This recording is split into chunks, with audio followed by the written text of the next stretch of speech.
Наталя з Поліною не бачилися ще зі школи. Зустрілися випадково, коли їм було вже по 26. Поліна була заміжня. Її чоловік Олег був на 10 років старшим за неї, а їх доньці було майже 2 роки. Наталя була рада за Поліну, а ось Поля за Наталю не дуже, тому що тій в особистому житті похвалитися було нічим. «Приходь до нас частіше. У мого Олега багато друзів часто в гості приходять», – підморгнула Поліна. «Познайомимо тебе, хтось та й сподобається». Наталя не заперечувала і в наступні вихідні, коли Поліна покликала її на шашлики, приїхала. Компанія була різношерста, веселі й товариські хлопці, але якось так виходило, що найчастіше поруч з нею опинявся Олег, чоловік Поліни. Вони сміялися, жартували. Ближче до вечора гості почали роз'їжджатися. Поліна пішла вкладати доньку.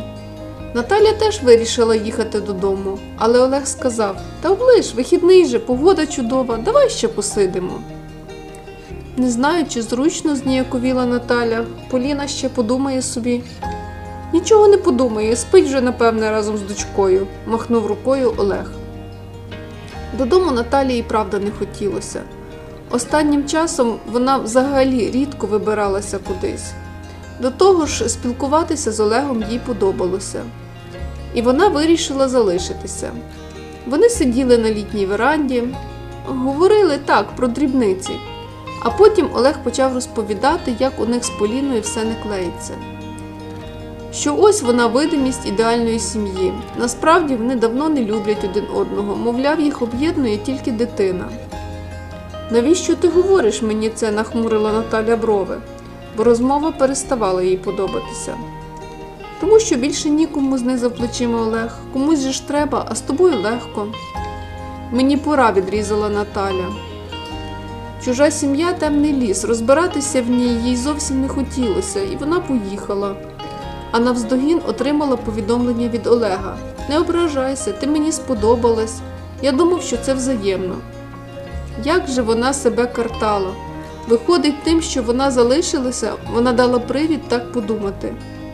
Наступні кілька разів, коли Поліна з Олегом запрошували Наталю в гості, вона знаходила приводи, щоб відмовитися. Одного разу Наталя побачила їхню машину, припарковану біля місцевого торгового центру. У машині сиділи двоє. Звичайно, вона вирішила, що це Олег з Поліною. Наталя не знала, чи помітили вони її, і щоб не здатися неввічливою, вирішила підійти і привітатися. У машині сидів Олег, але не з Поліною. Це була незнайома їй дівчина. Вони трималися за руки. Наталя була настільки здивована, що навіть не встигла вчасно піти. Так і стояла, дивилася, поки Олег її не помітив. «Привіт!» – усміхнувся він. «Привіт!» – промимрила Наталя, кліпаючи очима. «Я зателефоную тобі пізніше», – сказав Олег. І Наталя зрозуміла, що це натяк на те, щоб вона залишила їх у спокої. І він дійсно позвонив пізніше. «Це Аня, коханка», – спокійно пояснив він. «Ага», – тільки змогла відповісти Наталя. «Засуджуєш?»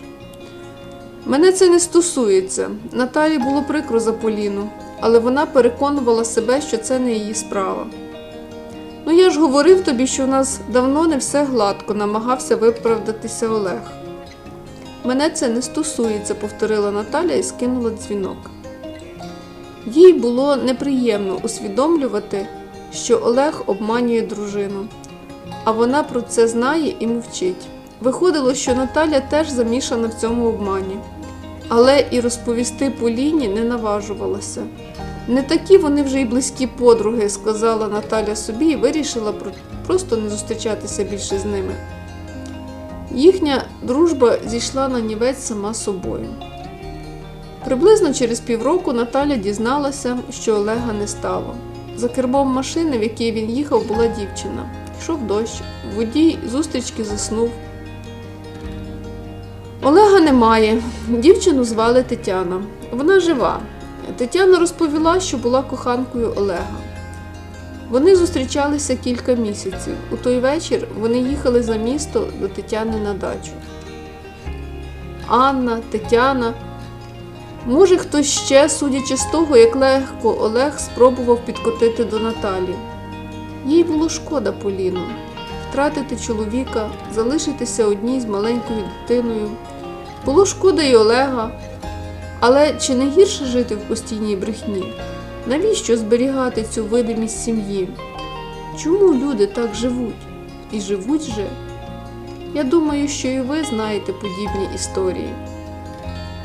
Якщо вам було цікаво слухати цю історію, прошу підтримати мій канал, підпишіться, будь ласка, поставте вподобайку. І тоді вам буде приходити сповіщення про нові історії, які будуть з'являтися на моєму каналі. Напишіть, будь ласка, в коментарях, що ви думаєте з цього приводу.